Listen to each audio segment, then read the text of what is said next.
Merci de votre fidélité à la télévision Futur Média. Soir d'info, la suite avec nous ce soir, Mamadou Ibra Kane du CEDEPS. Bonsoir, Président. Bonsoir. Merci d'avoir accepté notre invitation.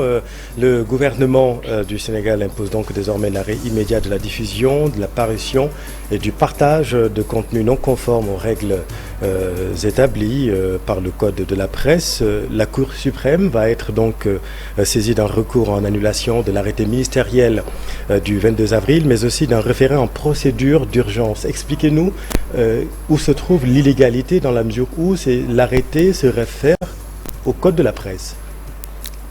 On peut se référer à qui on veut sans pour autant être dans la légalité. Il y a une législation sénégalaise qui est très claire où la création d'un média n'est pas assujettie à une autorisation administrative.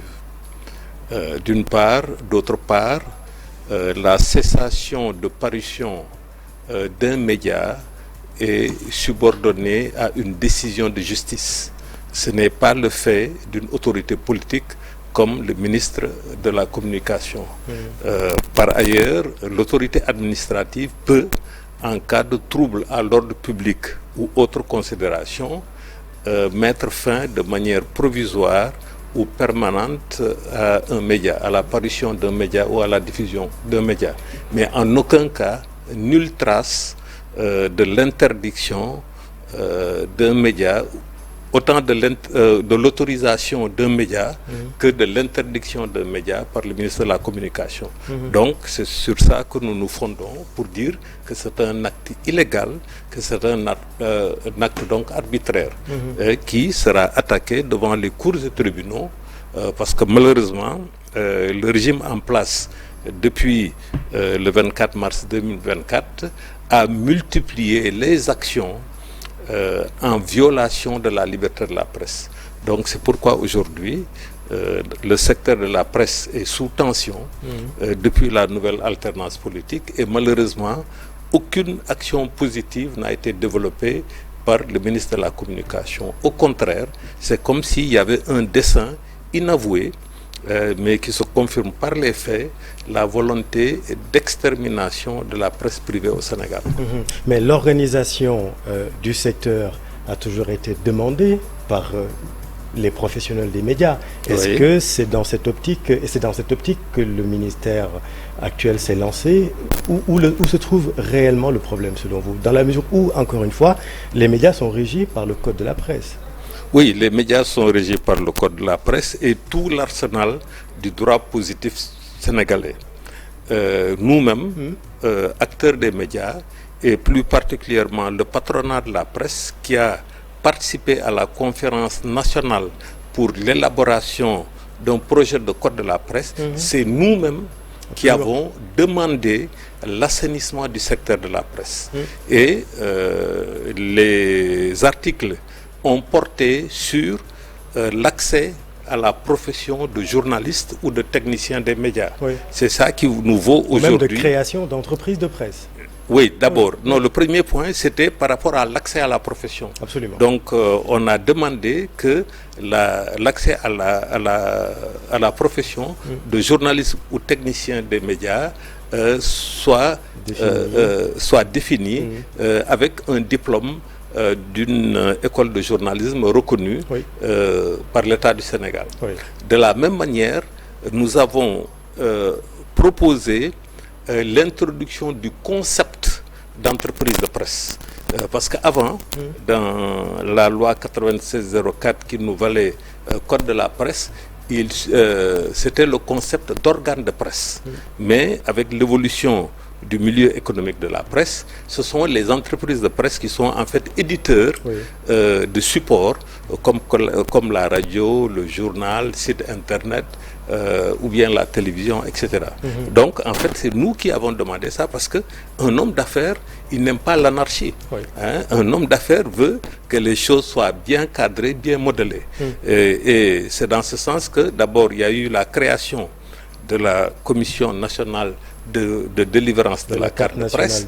Et il y a eu également la consécration du concept d'entreprise de presse, ce qui n'existait pas dans le droit positif sénégalais. Et cette entreprise de presse-là a beaucoup d'obligations qui ne sont même pas prises en compte dans le code de la presse en tant que tel, mais dans toutes les autres législations concernant le code des obligations civiles et commerciales, concernant les actes uniformes de l'OHADA, concernant le droit du travail avec le code du travail, etc. etc. Absolument. Et donc, mais cela ne signifie en aucun cas qu'il est donné, conformément à la Constitution du Sénégal, le droit à une autorité administrative d'autoriser ou de ne pas autoriser la création d'un organe de presse. Donc ça, si je vous comprends bien, là vous ne parlez plus donc du code de la presse, mais vous parlez de la loi fondamentale. Oui, d'abord la loi fondamentale, mais aussi dans le parce que le ministère le code de la presse. Hein, le ministère s'est appuyé. Il ne s'est pas conformé, il ne s'est pas appuyé. Il a 5 articles par le. Oui, mais ces 7 articles-là, il faut les étudier justement. Il faut les lire. En aucun cas, aucun de ces 7 articles-là, ou je ne sais combien d'articles, ne stipule que il faut une autorisation pour créer un média. Aucun article ne stipule que c'est le ministère de la communication qui donne autorisation à un média d'exercer sur le territoire national du Sénégal. Alors l'article 94 donc, du Code de la presse stipule l'exercice de distribution et de diffusion de services de communication audiovisuelle, quelle que soit la technologie utilisée, est subodoré à une autorisation du ministère de la Communication après avis conforme du régulateur dans les conditions définies par le Code. Les médias que vous avez cités, ce sont les médias de l'audiovisuel. Qui effectivement sont soumis d'abord à l'examen par le CNRA, le Comité national de régulation de l'audiovisuel, pour que le ministère puisse délivrer une licence. Et c'est la même chose pour l'entreprise de presse écrite aussi, à l'article 68. Non, l'article 68, il faut lire l'article 68. L'entreprise de presse écrite doit être enregistrée au ministère en charge de la communication doit être enregistrée, dès sa création. Oui, doit être enregistrée, vous avez dit.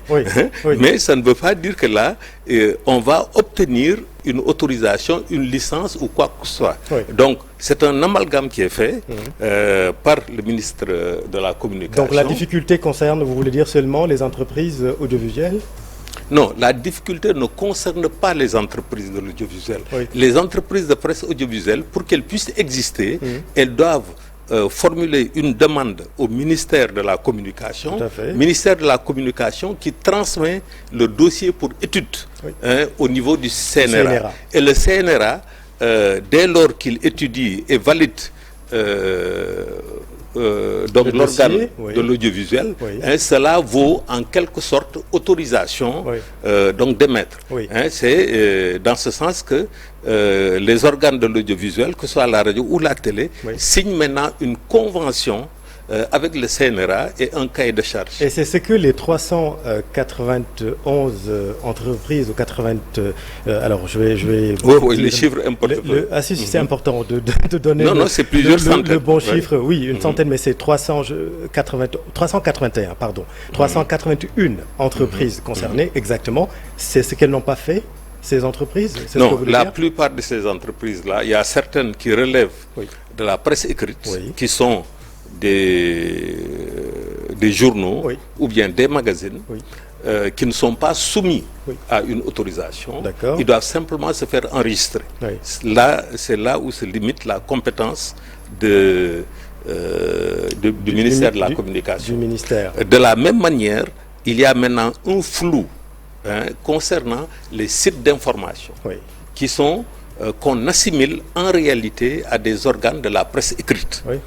De la même manière, ils ne devraient pas être donc soumis à autorisation. Mais pourquoi ces entreprises ne se sont pas conformées au code de la presse, tout simplement? Non, ça c'est une affirmation gratuite, mon cher ami. Non, ça ce sont des allégations. Il y a 381 entreprises. Non, oui, il y a 381 entreprises. Pas les normes selon le ministère. Oui, selon le ministère. Absolument. Effectivement, ce sont les allégations du ministère de la Communication. Comme je vous l'ai dit, il n'est pas du rôle du ministre de la Communication de dire que telle entreprise est conforme ou n'est pas conforme aux normes édictées par le code de la presse. Et le ministère doit se limiter à l'enregistrement de ces médias, un point c'est tout. C'est le ministère de tutelle quand même. Hein. Oui, c'est le ministère de la Communication. Oui. Pour donc l'audiovisuel, cela relève de la compétence du CNRA. Absolument. Si le média n'est pas conforme à la convention et au cahier de charge, aucune donc licence ne sera délivrée. Oui. Mais dans tous les deux cas, que ce soit pour la presse écrite, c'est-à-dire le simple enregistrement, que ce soit pour les médias qui doivent avoir l'autorisation du ministère de la Communication. Du CNRA. Non, du CNRA. Oui. Okay. Après, avis conforme du CNRA. Oui. C'est-à-dire que dans la pratique, l'avis conforme du CNRA lie le ministre de la Communication. Tout à fait, parce que en signant des conventions et un cahier de charge, le média audiovisuel s'est conformé à toutes les conditions édictées. Donc aujourd'hui, c'est un faux débat que pose le ministre de la Communication. Il doit simplement enregistrer les organes de la presse écrite. Deux, il se conforme à l'avis déjà donné par le CNRA, qui est une autorité administrative autonome, équivaut autorisation d'émettre ou bien pour la radio ou bien pour la télévision. Mais est-ce que accepter toutes les organisations, ou en tout cas toutes les entreprises de presse, sans cette vérification, sans ce respect du code de la presse, ne va pas à l'encontre de ce qui a été toujours prôné par les acteurs du secteur, en l'occurrence vous-même, à savoir il faut réglementer et assainir le secteur? Nous sommes d'accord pour assainir le secteur. C'est une volonté, comme je vous l'ai dit, qui a été affirmée par le patronat de la presse depuis le lancement de la conférence nationale en septembre 2009. Ok? Nous, encore une fois, ce que nous voulons, c'est que les entreprises, désormais, et non pas des organes de presse, qui évoluent dans le secteur de la presse, puissent respecter un certain nombre par exemple, concernant la législation sociale, concernant la législation fiscale, etc. Et ça, vous convenez que c'est loin d'être le cas pour certaines entreprises? Oui, mais dans tous les cas, ce n'est pas de la compétence du ministère de la Communication. Ce que le ministère de la Communication peut faire, comme c'est elle qui est chargée de la distribution de subventions de l'État, pour pouvoir également accéder au marché publicitaire de l'État, elle dit, si vous remplissez telles conditions, comme cela s'est fait jusqu'à présent avec le Fonds d'appui et de développement de la presse, si vous remplissez telles conditions, vous avez droit à la subvention de l'État. Par contre, le marché publicitaire de l'État, vous savez, ici au Sénégal, c'est le régime qui est en place, qui a certaines personnes qui sont proches du régime et qui distribuent la publicité de l'État. Il n'y a aucune règle, il n'y a aucune loi qui régit ce secteur-là. Non, ça n'a pas, non, de tout temps. Et particulièrement depuis la première alternance politique, avec la deuxième alternance politique et aujourd'hui avec la troisième alternance politique. Est-ce que vous avez discuté avec les responsables de ces 81 entreprises écartées justement de ce champ réglementaire et quand est-ce que vous allez déposer le référé ce mardi ou bien c'est déjà fait cet après-midi? D'abord, il y a près de 400 entreprises qui n'ont pas été dans les listes, je devrais dire, du ministère de la Communication.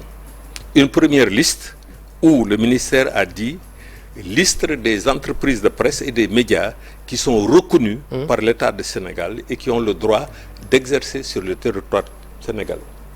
Quelques jours après, le ministère lui-même a reconnu qu'il y avait des erreurs dans le formulé de la liste. C'est vrai.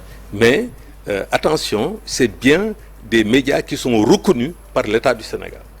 La législation au Sénégal ne permet pas que l'État reconnaisse ou non des médias. Deuxièmement, il y a eu un recul du point de vue de la formulation, Oui. ils ont dit une liste des médias qui sont conformes aux normes du code de la presse. Et c'est en ce sens qu'ils ont intégré certaines grandes télévisions, comme vous vous rappelez à l'époque, Oui. genre 7TV, etc. et autres, et ils ont sorti une deuxième liste. Le jour même, le directeur de la communication a fait un communiqué et intervenu sur les plateaux pour dire qu'il y avait encore des erreurs dans la liste, Oui. okay, et qu'ils allaient donc rectifier. Entre-temps, le directeur de la communication a rencontré les représentants de la presse en ligne et sans pour autant que ce ne soit une communication officielle du ministère, mais une communication des représentants de la presse en ligne qui disent qu'ils ont réintégré 8 Oui. médias. Oui. Vous vous rappelez un peu le cas de Dakar Actu. Ouais, dont Dakar Actu, Ouais. etc. etc. Ok. Mais jusqu'à présent, il n'y a pas eu de liste officielle. Oui. Liste officielle entre guillemets, parce que encore une Liste fois, officielle de médias non conformes, entre guillemets. voilà, de médias non conformes ou conformes. Oui. Il n'y a pas de liste. D'accord. Donc, en l'absence éventuellement de cette liste-là, Oui. de médias conformes ou non conformes, Oui. il n'y a aucune base légale pour dire que ces médias-là sont conformes, ces médias-là ne sont pas conformes. Il y a encore pire. Oui. Ce n'est qu'arrivé pour répondre à la convocation de la police que les différents médias ont été informés Oui. que la convocation avait pour objet la notification de leur cessation de parution ou de diffusion. De quels médias parle-t-on, par exemple? Non, il y a Pour des avoir- médias de la presse écrite, Oui. il y a des médias sites internet, Oui. il y a des stations Comme FM. lesquels, par exemple, pour avoir une idée? Bon, il y a un magazine qui est très connu, qui est là depuis longtemps, Oui. qui s'appelle Légicos. Oui. Ok. Oui. Un magazine donc économique. Oui. Très sérieux, qui a même récemment été primé au niveau international. Vous avez une chaîne YouTube comme la chaîne de Aïssatou Diop Fall. Oui. Ok. Vous avez une radio, station FM, Guédiawaye FM, qui ne fait pas partie, entre guillemets, Oui. de la liste de médias conformes. Oui. Vous avez des sites d'information comme Terral Quotidien ou je sais pas, Critique, etc. et autres. Oui. Ok. Oui. Donc ces médias-là ne sont même pas informés, parce que c'est 381, je sais pas, 82 médias Oui. qui sont concernés. Oui. Ils n'ont jamais été contactés pour dire qu'ils étaient conformes ou pas. Oui. Ce n'est qu'arrivé à la police. Pour certains qui ont déjà reçu leur convocation et qui sont passés le vendredi, certains sont passés aujourd'hui, qu'ils ont été informés qu'ils n'étaient pas conformes, sans pour autant qu'il n'ait eu une quelconque notification Préalable. pourquoi Oui. ils ne sont pas conformes. Oui, donc c'est cette situation que vous allez attaquer en se basant donc, si je comprends bien, sur l'article 11 de la Constitution qui stipule que la création d'un organe de presse pour l'information politique, économique, sportive, culturelle, récréative ou scientifique est libre et n'est soumise à aucune autorisation préalable. En fait, c'est pas moi qui le dis. Oui. Vous-même, vous avez lu l'article Oui. qui est concerné. Oui. C'est du français, c'est pas du charabia, c'est pas du chinois. Ok. Donc dès lors que de telles dispositions constitutionnelles existent, donc toute personne qui passerait outre viole la loi. Vous vous C'est aussi simple que ça. basez sur cet article. Nous nous basons sur ça et nous nous basons sur le formulé Oui. même de certains de l'arrêté Oui. d'abord, Oui. un arrêté qui porte cessation de parution et de diffusion, Oui. mais c'est énormissime du point de vue du droit qu'un ministre et tout son staff nous pondent vraiment un document comme ça, Oui. qui est totalement irresponsable, totalement incompétent. Alors, et le recours a été déjà déposé ou bien? Non, nous sommes en concertation avec nos avocats, Oui. qui sont de grands avocats du barreau sénégalais, oui. De grands spécialistes du droit des médias, du droit administratif, et donc qui vont introduire dans les 72 heures Oui. Des recours. C'est eux, en tant qu'avocats, qui vont voir quels sont les recours les plus appropriés. Mais en tout cas, une chose est certaine, c'est qu'il faut nécessairement annihiler, Oui. suspendre Oui. cet arrêté, parce que le préjudice est énorme. C'est une cessation de diffusion. Oui. C'est des enjeux économiques. Oui. C'est des enjeux du point de vue des emplois. Oui. C'est vraiment la déstabilisation, C'est même une casse psychologique. sociale. Oui, non, pas seulement sociale, Oui. économique, Oui. sociale, psychologique et Oui. autres. C'est vraiment regrettable qu'on en soit arrivé à ça au Sénégal Oui. en 2025. Ceci étant dit, Maodo Brakane, parlons de la crise que vit le secteur de la presse au Sénégal, une crise qui ne date pas d'aujourd'hui. Absolument. Rappelons-le, vous-même aviez donné 3 éléments de cette crise dans votre discours lors du lancement des Assises nationales des médias le 24 août 2023. Et je vous cite, vous disiez à l'époque, la presse sénégalaise est en situation de quasi-faillite avec une perte cumulée de près de 70%, les atteintes extrêmement graves à la liberté de presse et à la liberté d'expression.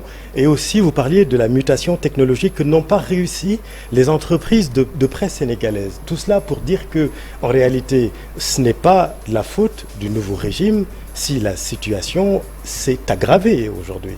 Nous ne nous sommes jamais cachés derrière notre petit doigt. Nous avions les mêmes positions durant la première alternance politique, quand le président Madiambal Diagne était le président du patronat de la presse sénégalaise, sous le président Macky Sall, et aujourd'hui sous le président Diomaye. Oui. Nous, c'est des positions de principe que nous défendons. Nous défendons d'abord, la défense de l'état de droit, pour que il n'y ait pas à chaque alternance politique, comme si c'était une malédiction, à chaque alternance politique que les nouveaux gouvernants se retournent contre la presse. Il faut s'interroger pourquoi. Deuxièmement, l'état de droit a encore des fondements qui ne sont pas bien assis. Et en plus de ça, les libertés fondamentales ne sont pas respectées. Il y a le cas de la presse, mais pas seulement de la presse. La liberté d'expression, d'opinion au Sénégal est vraiment, disons, malmenée, avec les arrestations à tout bout de champ. Ces dernières années ou bien depuis un an? Cela a été la catastrophe sous le président Macky Sall, avec les arrestations de journalistes, les fermetures de médias. Vous aviez dénoncé. Oui, nous dénonçons toujours, parce que c'est des positions de principe. Avec les coupures de signal, ou même, vous vous rappelez, le ministre de la Communication s'est arrogé le droit de couper le signal de télévision, avec Wolf et Sen-TV. avec Sen-TV. C'est la même chose aujourd'hui que nous dénonçons. Dans le même temps, il y a une situation économique qui a évolué. La presse sénégalaise a connu ses heures de gloire. Le groupe Futurs Médias, où je suis aujourd'hui, a prospéré dans les années 2000, de 2000 à peu près jusqu'à 2015. C'est quasiment avec la première guerre en Ukraine, avec la crise du papier au niveau international, que la crise a commencé à s'installer en 2015. La guerre, c'était en 2014, mais déjà dès 2015, on avait ressenti une crise au niveau international qui a affecté le secteur des médias. Ensuite, maintenant, est venu nous achever le Covid, le Covid-19, et jusqu'à présent, nous n'en sommes pas encore relevés. Maintenant, le régime de la troisième alternance politique est venu pour l'effacement fiscal dont on avait bénéficié, parce que nous n'avons pas été concernés par les fonds de 1000 milliards du Covid destinés aux entreprises en difficulté. Et donc, nous avons fait un plaidoyer à l'ancien président de la République pour qu'il y ait, à défaut d'argent, pour qu'il y ait un effacement fiscal. Cet effacement fiscal-là n'a pas été accepté par le nouveau régime. Mieux, le nouveau régime a dit vous devez payer, et vous devez payer donc l'intégralité de ce que vous devez au fisc. Et même le nouveau régime, à travers le ministre de la Communication, a tenté de faire croire que tout l'argent du Sénégal, c'est nous c'est le secteur privé qui le devait à l'État du Sénégal. En réalité, il s'est avéré que c'était totalement fallacieux. Sur les 10,5 milliards de dette fiscale de l'ensemble des entreprises de presse, à la date du 31 décembre 2023, 54% de cette dette était du secteur public. OK? Et si je puis me permettre ça, seulement 46% pour le secteur privé. Et en plus, je vous ai dit, c'est 10,5 milliards. Alors que nous avons eu des pertes qui dépassent les centaines de milliards de francs CFA. Il y a eu des fonds pour les entreprises en difficulté. Nous n'avons pas eu un copec. OK? Donc, la crise était latente depuis donc 2015, mais elle s'est approfondie, elle s'est aggravée avec donc le Covid-19. Donc on ne nous a pas aidés. Le nouveau régime a dit, nous ne reconnaissons pas cet effacement fiscal-là en guise de compensation. Mieux, ils ont continué les poursuites, que les impôts avaient le droit de réclamer aux entreprises qui étaient en défaut de paiement. Et cela a abouti, durant quasiment une année, au moins 9 mois, au blocage des comptes bancaires. De plusieurs maisons de presse. Oui, de plusieurs maisons de presse. Donc, au niveau fiscal, nous avions des problèmes à tel point que nous ne pouvions même pas fonctionner. Donc, on a demandé le paiement des prestations que nous avons fournies à l'État du Sénégal, aux différents ministères, aux agences nationales, aux sociétés nationales. Jusqu'à présent, on refuse de nous payer cela. Donc, non seulement on nous a asphyxiés au niveau fiscal, mais également asphyxiés au niveau économique. Je ne parle pas du fait que le Premier ministre, au mois de juin, a signé une note pour demander à l'ensemble des démembrements de l'État de résilier de manière unilatérale les contrats de publicité avec les entreprises de presse. Et pour terminer, l'aide à la presse qu'on appelle la subvention pour la rémunération de la mission de service public, qu'on appelle aide à la presse, communément, qui a été votée dans le budget 2024, dans la loi de finances 2024, jusqu'à présent a été gelé. À cause peut-être de l'enregistrement, parce que c'est cet enregistrement qui donne le droit à tous les avantages et obligations inhérents au statut d'entreprise de presse. Vous savez, un secteur économique qui crée de l'emploi, qui a un rôle stratégique et névralgique dans le développement du Sénégal, peut-être même dès arrivée du pouvoir, ils auraient dû donc libérer ces fonds-là pour que, au moins, donner un peu d'air à un secteur comme la presse. On ne peut pas se cacher derrière le fait qu'il y ait l'enregistrement. Voilà, un dernier point concernant les 3 éléments de crise que vous avez annoncés en 2023. Il y a la mutation technologique que n'ont pas pu réussir les entreprises de presse. Ça aussi, ce n'est pas la faute de l'État. Si, c'est la faute de l'État. Le manque d'orientation stratégique, c'est la faute de l'État. Je suis d'accord avec vous en ce sens que nous avons manqué de vision stratégique, de vision prospective. Absolument. Mais vous savez, le secteur de la presse, c'est un secteur stratégique et névralgique. C'est non seulement un secteur pour la stabilité politique et sociale, et la preuve, c'est que la presse a contribué à 3 alternances politiques. La presse a continué à la stabilité politique et sociale. Oui, mais les maisons de presse traditionnelles n'ont pas vraiment changé. C'est la d'accord. Mais ça dit que depuis si nous n'avions pas, aujourd'hui, les sites internet les plus suivis ne sont pas issus, en tout cas, des maisons traditionnelles. Ah si, il y a le site IGFM est un très bon site. On peut parler du classement.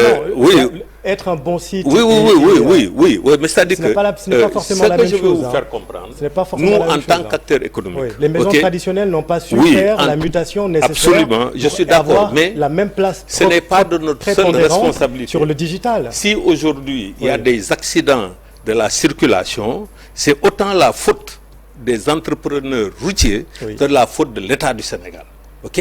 Donc, c'est l'État du Sénégal. Mais prenez votre part de responsabilité, si vous voulez, patron de presse, non, qui nous prenons notre part de responsabilité intégrale. La réinvention du modèle économique, je vous l'ai dit, tout cela nous incombe, parce que c'est nous aussi les acteurs de médias. Oui, mais comme je vous l'ai dit, quelqu'un qui est dans la crise, qui pense à survivre, il a des difficultés à lever la tête pour voir comment se développer. Mais pourquoi on n'a pas pensé à tout cela depuis?